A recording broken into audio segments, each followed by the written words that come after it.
يا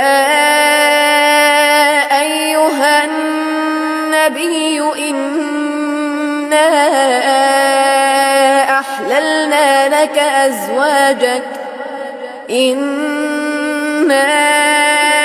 أحللنا لك أزواجك اللاتي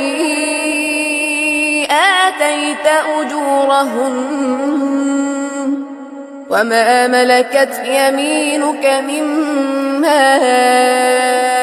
أفاء الله عليك وبنات عمك وبنات عماتك وبنات خالك وبنات خالاتك وبنات عمك وبنات عماتك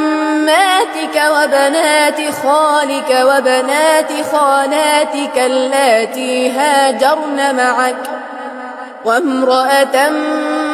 مؤمنة إن وهبت نفسها للنبي إن أراد النبي أن يستنكحها خالصة لك من دون المؤمنين